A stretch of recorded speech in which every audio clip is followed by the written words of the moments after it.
Hey, how's it going?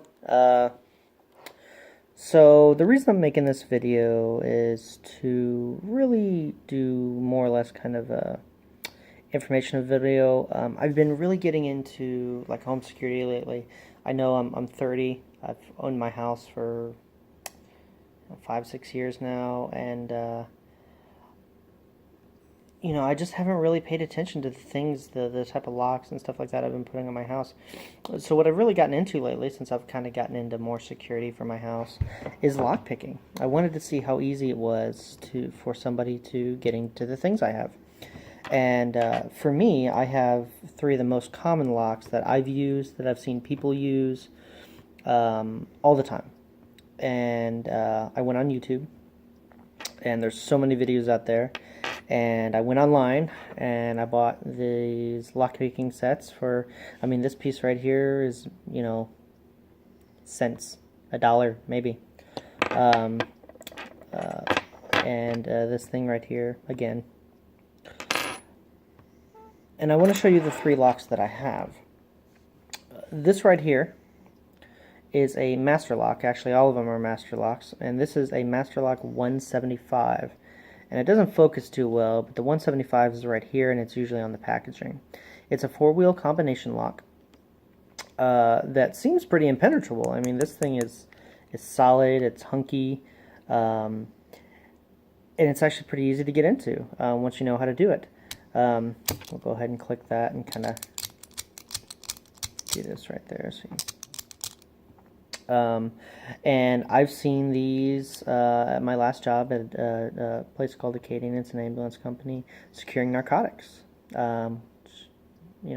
securing oxygen tanks. So something to be, thinking about. I'll go over this one in a minute. Another one right here. This is a master lock. It's a 40 millimeter. It's actually printed right there. These are actually pretty common. I work at an ER right now, and I'd say about half the people there, maybe less than half, use this exact lock. One of them's pink, actually, on somebody's. And to secure their valuables in their locker at work. So there you go. This is your traditional key. I don't have my key with me right now, but as you can see, it's pretty secure. The third one is this master lock number 3. This seems like it could stop a bullet. I have one of these right now, actually, on my electrical box outside. I see a lot of people putting these on their gates. I think I've had one of these on my gate at one point in time. Right now I have nothing. Because after, seeing this and doing this, I need to, figure out how to do this. Just one thing that I've learned, we'll click that. And I've only been doing this a week, by the way, so forgive me if I'm not the best at doing this. But if I've only been doing this a week and I can do what I'm going to show you I can do, then it really makes you think on what you're using to lock up your valuables.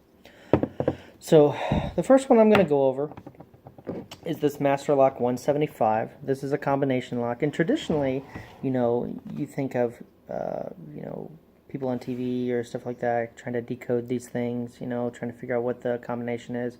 It doesn't matter what the combination is on this. Make up a number. It doesn't matter what it is. I'm flipping these all around right now. I actually don't even know the combination on this anymore, and I don't even have the combination, the little paper that it comes with. I lost it a long time ago.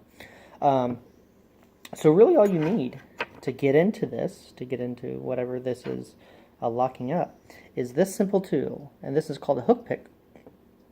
And what you do is you find the number over here, and then you count 1, 2, 3. You go to that third wheel right there, and you can see that little opening right there.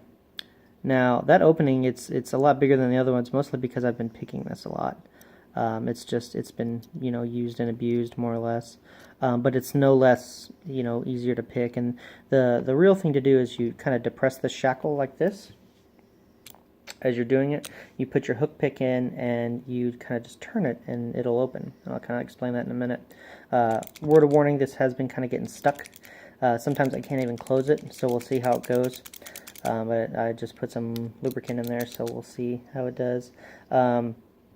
Because it is kind of all slippery, I'm not going to do it this way. I'm just going to kind of put it down like this and do it, and then kind of show you that it can be done. And just like that, it's open.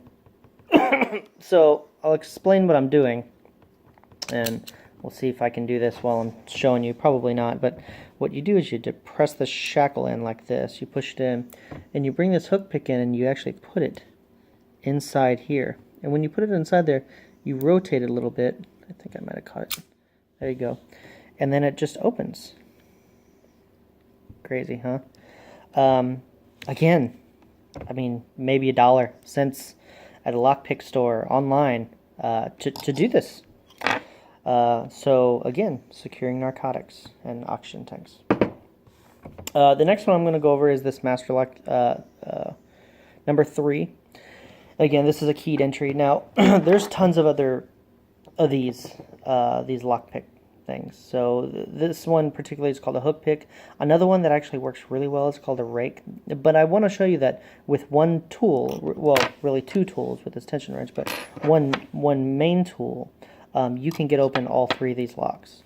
So what I'm going to do is I'm going to take this this little tension wrench here, and I'm going to put it in the bottom of the lock, and I'm just going to apply a little bit of tension. And the method I'm using is called a zipping method. Now you can do the single pin picking that you've probably seen on TV, or, you know, this, that, or the other. But I found that the zipping technique works pretty well. It's usually pretty fast, but again, I'm new, so sometimes it takes me longer than others. But just like that, one zip, and it's open. Crazy, huh? That could be securing your yard, your electrical box, your whatever it is that you keep, you know, your toolbox on your truck. I don't know. But so you use the exact same technique with this 40 millimeter. The exact same technique. I will tell you that I've actually got a smaller tension wrench upstairs. This is actually a little big for this lock. But my wife's sleeping upstairs, so I'm not going to go bug her to rummage through it. But I'm going to show you that it still can be done. It's a little bit more of a pain in the butt because this is a little wider and it tends to bump it out a little bit. But let's see if we can do it with a few of these.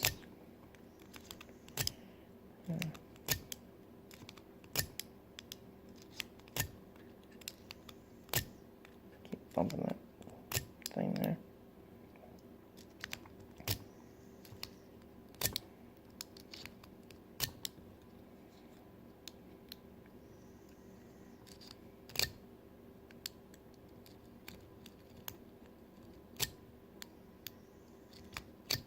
There it is.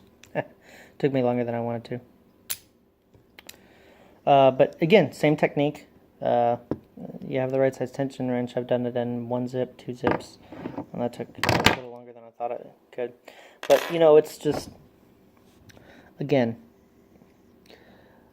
I've been more worried about home security lately since somebody broke into my truck, or stole the tailgate off my truck.